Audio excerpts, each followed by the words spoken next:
Yeah, what's up, Free the Land? You know what I'm saying? Since we in this training, right? We in the study.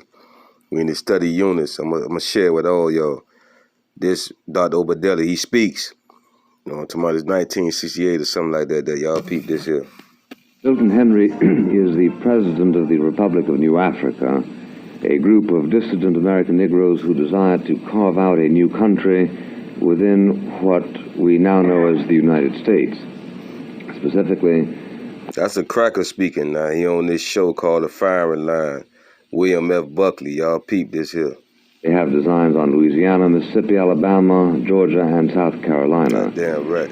The question is unresolved whether to include Florida, there being those who believe that to claim it, too, would be extreme. That's right. Florida, that's right. Henry is from Philadelphia, a graduate of the Yale Law School, who served 6 years in the Detroit City Council, ran for Congress, but was beaten by another Negro, Mr. John Conyers, in a race which he believes to have been stacked against him. His background is middle class, and his 11 brothers and sisters, he admits, were trained to be, quotes, good Americans.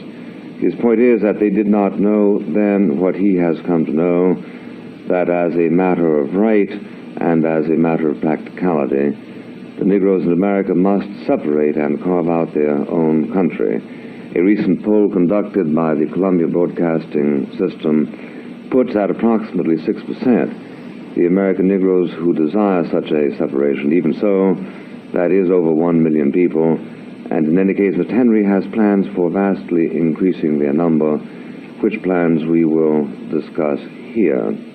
But I should like to begin by asking Mr. Henry why he has forsaken the idea of a truly integrated society. Well, Mr. Buckley, I'm very tired tonight, but I hope I can make some of our position fairly clear.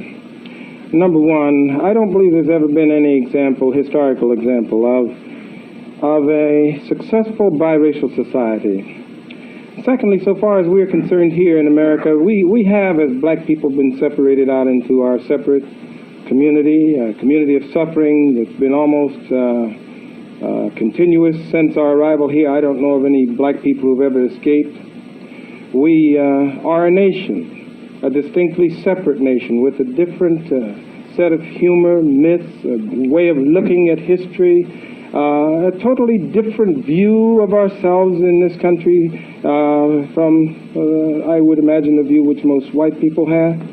And then we are separated as a matter of institution from most of the good things of the American life.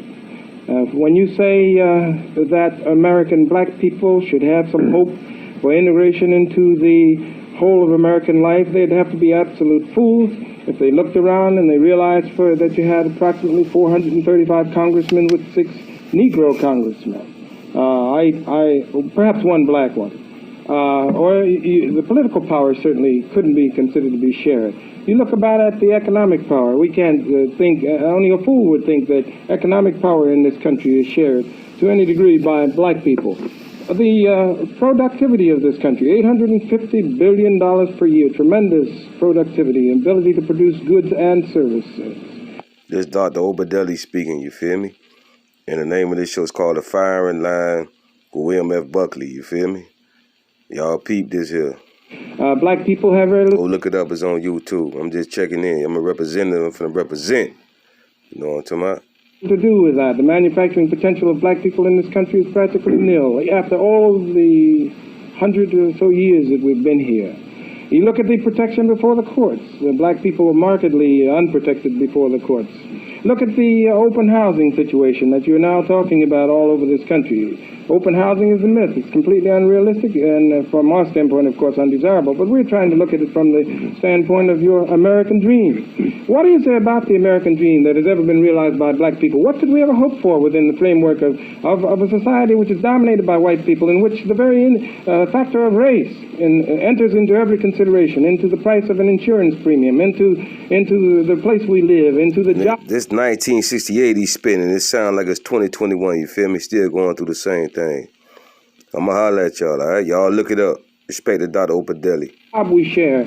We look at the unemployment, the underemployment, and I say the unemployment rate among black youth today is that a staggering thing. White people would jump off of buildings if they had to endure what average black people take for granted, as a matter of everyday existence. Free the And then land. underemployment is as tragic as any of the rest. The fact